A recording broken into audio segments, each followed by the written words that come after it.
Hello Army, and even if you're not Army, welcome. I trust that you clicked on this video for a reason. Today I'm just going to do a hopefully short collective reading about what you need to know in your current situation, whatever that may be, in order to find guidance and clarity for moving forward.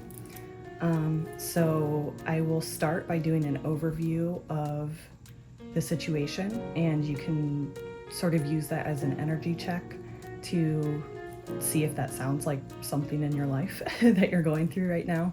And if it doesn't sound like anything you need to hear, then maybe this video isn't for you. But if you do feel like sticking around, there might still be a message for you. And then after that, we'll get into the tarot. But first, I want to start with this deck. It's, for those of you coming from TikTok, you already know this is a deck that I made, a BTS Song of the Soul Oracle deck.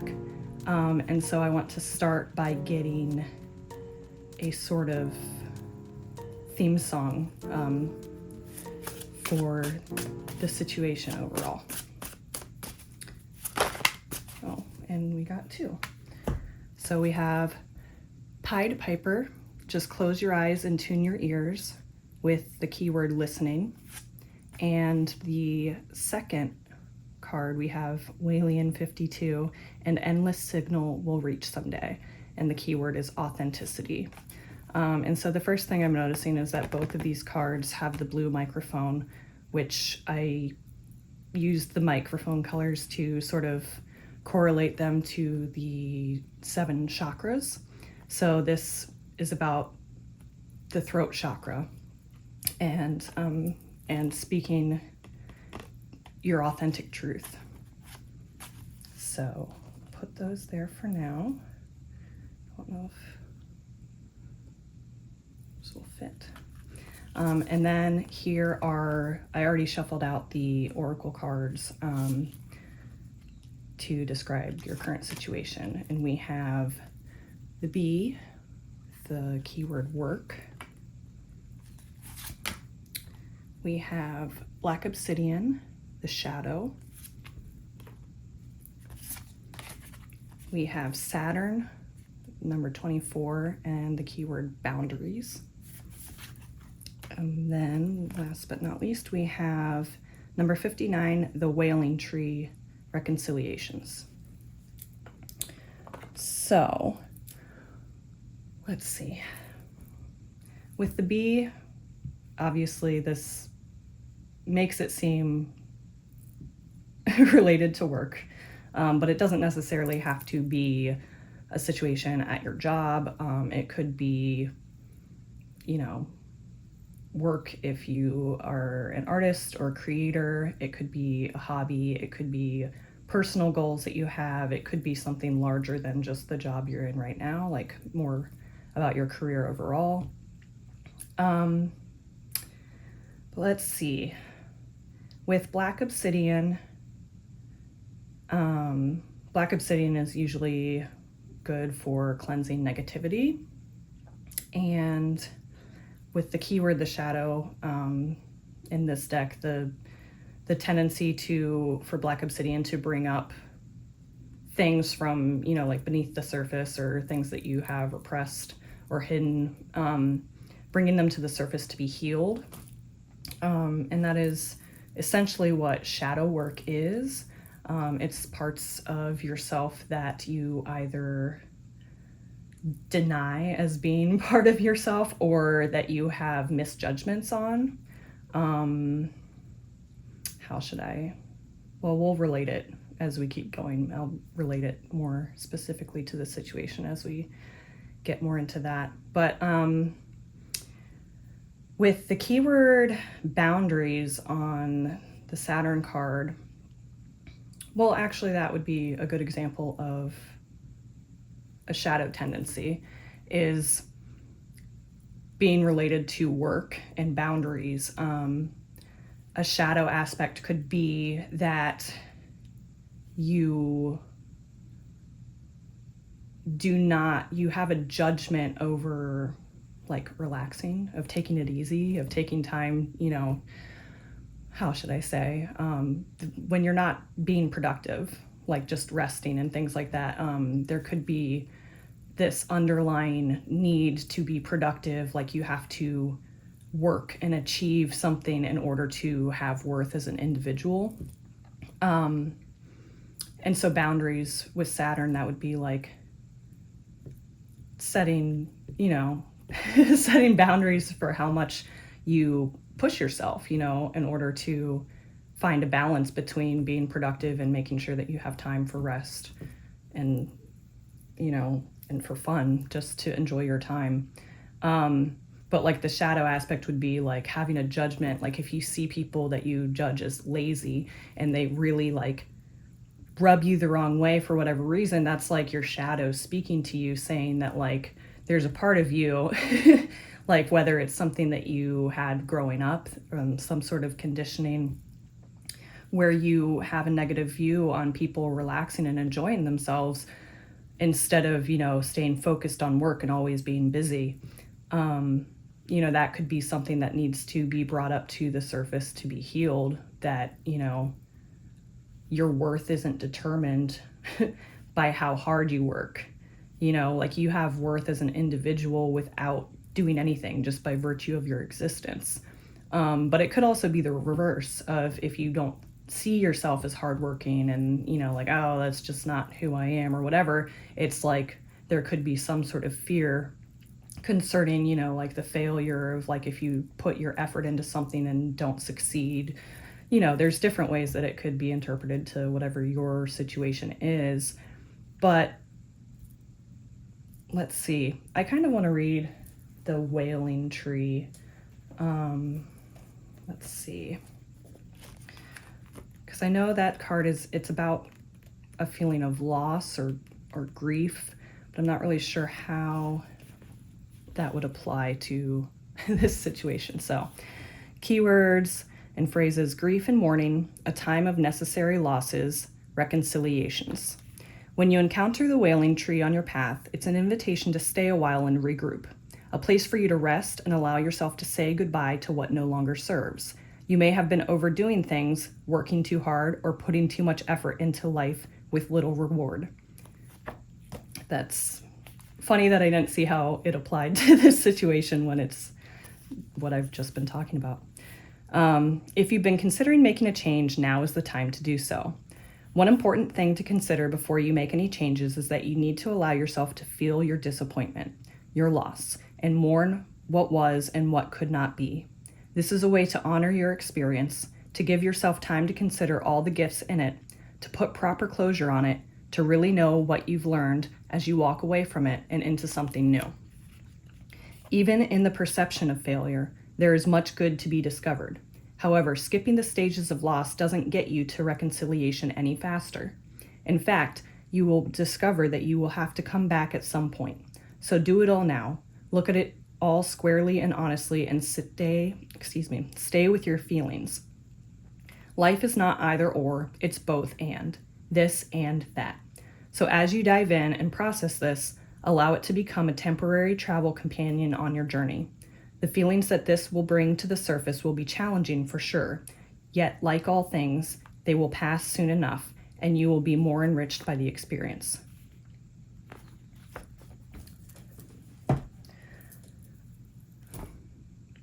So whether it is a current situation or a past one, it could be either or it could be both.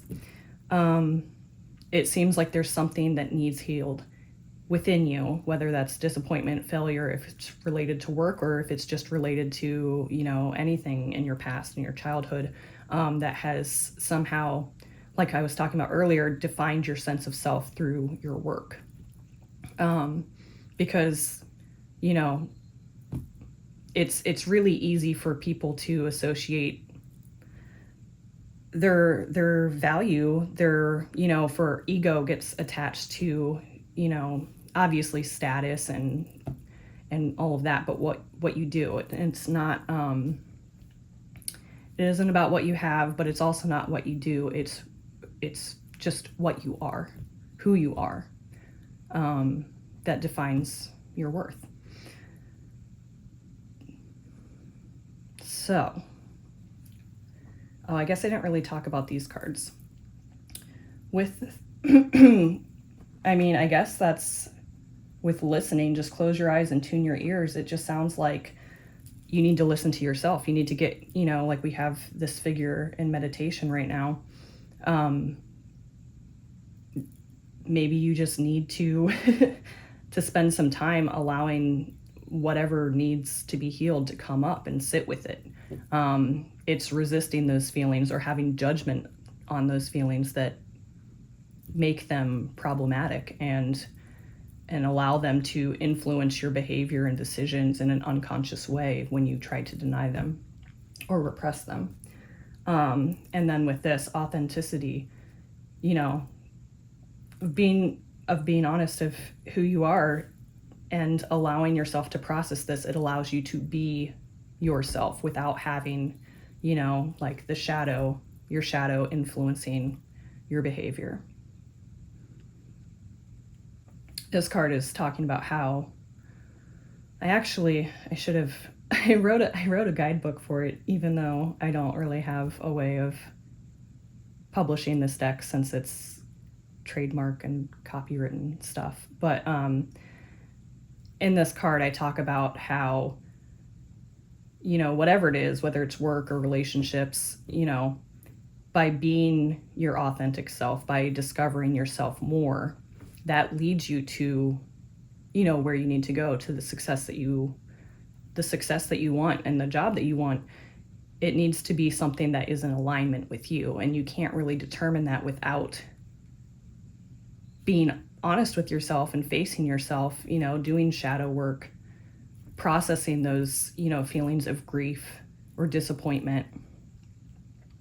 But that's when you can really know yourself and become comfortable being yourself. Then you can determine what actually is in alignment for you and where you'll have the most success.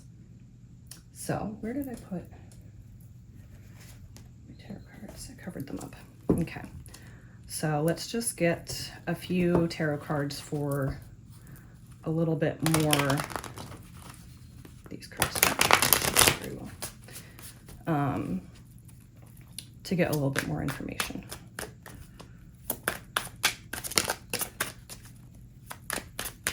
So let's see.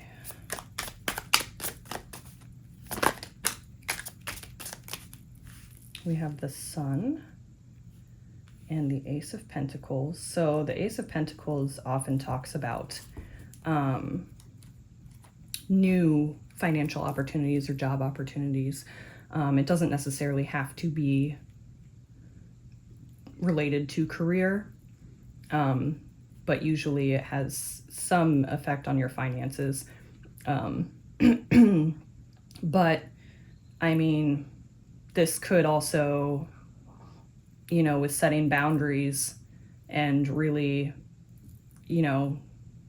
facing whatever it is that you've been avoiding, that you haven't wanted to deal with, or, or maybe you just have not felt like you've had the time to process those emotions.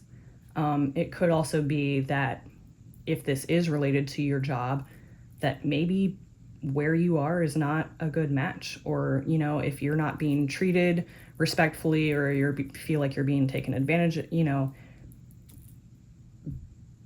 communicating honestly and setting boundaries, setting healthy boundaries.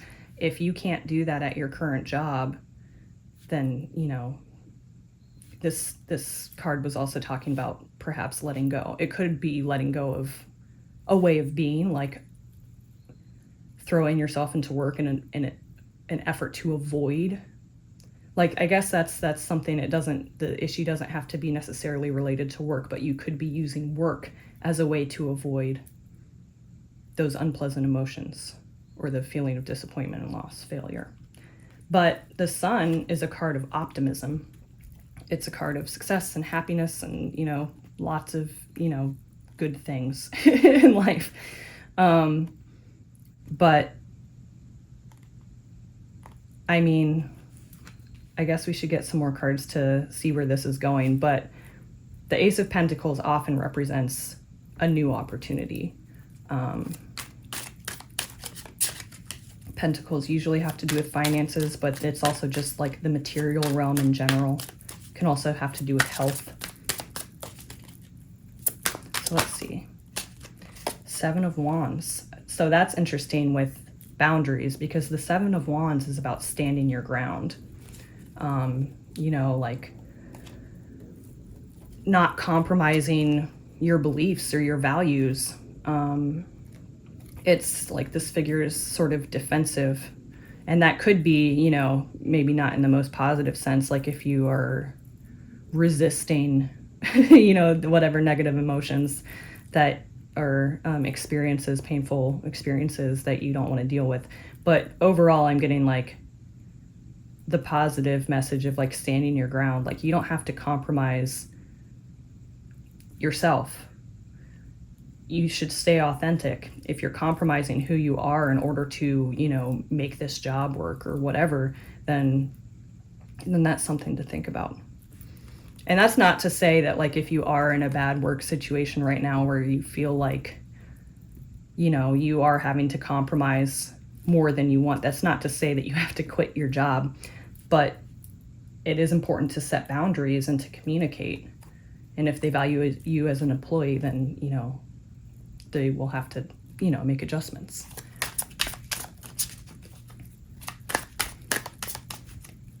Let's see what else. Okay, so we have the 6 of Cups. I guess I should be showing these more closely, perhaps. Oops, that one wanted to come too. We have the Emperor.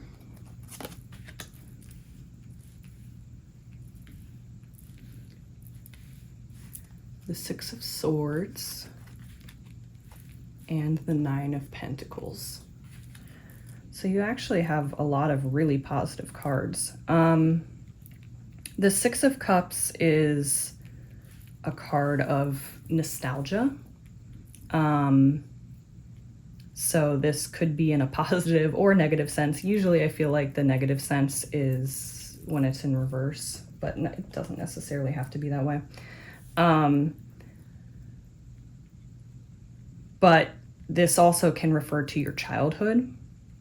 So there could be, you know, like I said, something in your past. It could go all the way back to your childhood, the way you were raised. And it doesn't necessarily have to be like bad experiences. Like it's not necessarily to say that you suffered trauma or, you know, you had bad parents or something, but we do pick up on certain things from our parents, such as, you know, our work ethic and how we derive value, our sense of self-worth.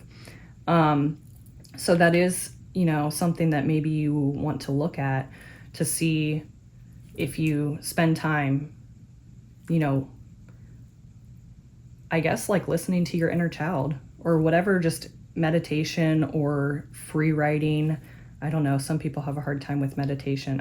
I do too. Sometimes it's easier to do like a guided meditation because it's hard to stop the internal stream of thoughts. But, you know, there's different methods that you could, you know, just setting the intention to be open to healing whatever it is in your past that needs to be healed or analyzed, or, you know, like, just setting that intention and being open to it and catching yourself when you're like, if an unpleasant emotion arises and you try to like divert your attention from it because you don't want to deal with it, just having more awareness of when you're doing that and making a note of it can really help with those things. But the Emperor is all about, you know, autonomy, your personal authority. It could be an authority figure that you were dealing with, you know, and that could be having, you know, something to do with either a boss at work or someone that you need to set boundaries with. But either way, whether you're dealing with someone in particular or not, this can also be a father figure. So that might, you know, could be something that you picked up from your father that, you know, needs to be looked at, old belief systems that, things that you are no longer serving you. But it could also be just in general needing to recognize your own autonomy, and instead of passively accepting whatever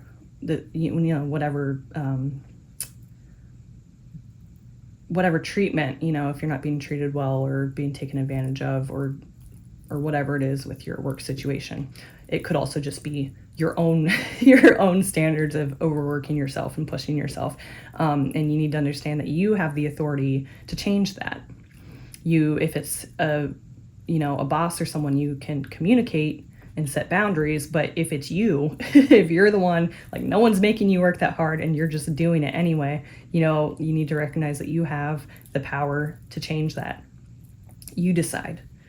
And the Six of Swords, this is a really positive card as well for moving out of the troubled waters.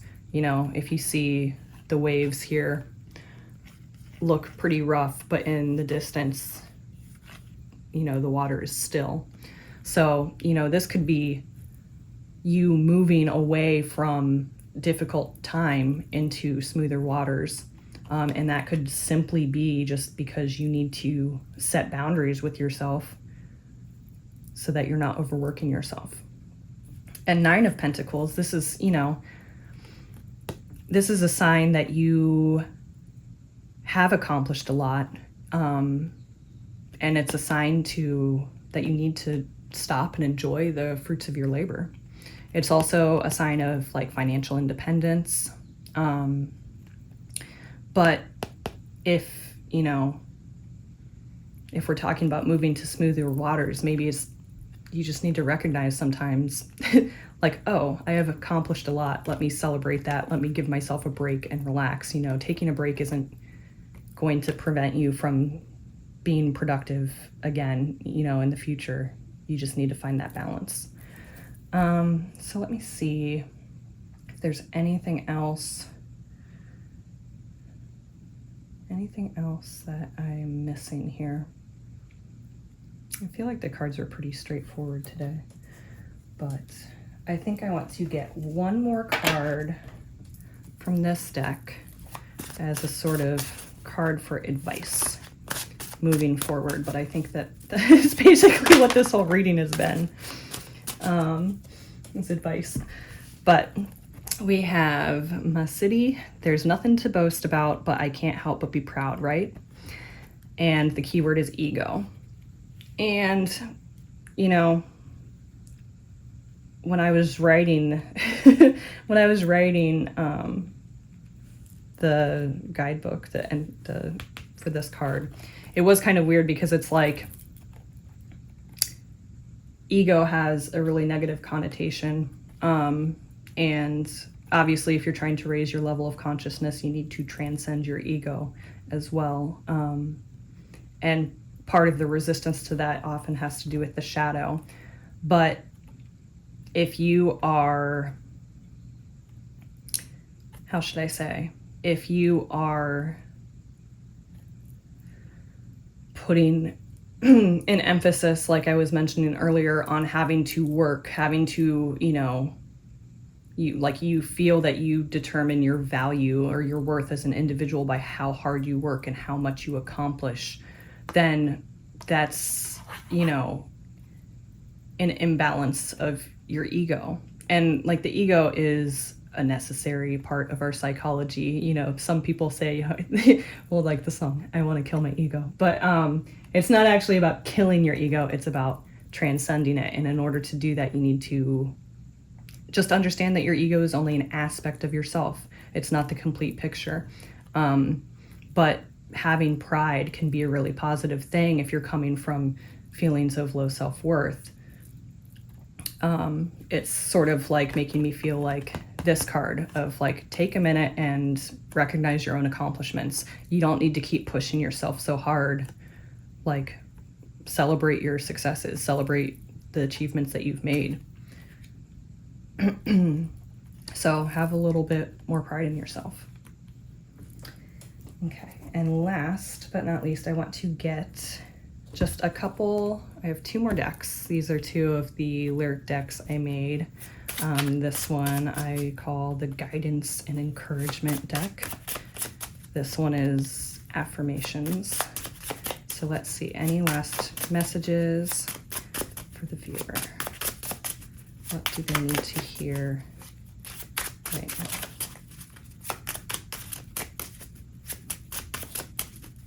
Maybe we have said everything that you needed to hear because the cards don't want to come out. Oh, okay. It really has to be now or never. Oh, we got a lot. You only live once. To lose your path is to find your way. You don't need to have a dream everyone else has. So that song is actually very fitting. And then let's just get a couple of affirmations.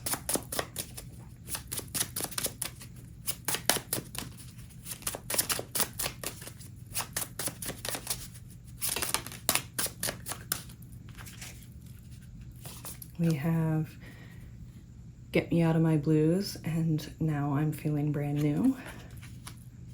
Is that in there? I can't really see the camera. Barely. Okay.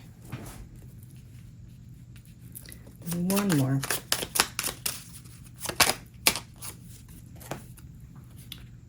I'm the one I should love in this world.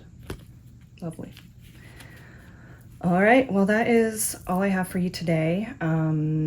If you enjoyed this video, please let me know. Give me a like or a comment. I usually stick to TikTok, but I'm trying to venture out into some longer format readings, so let me know what you think. Until next time.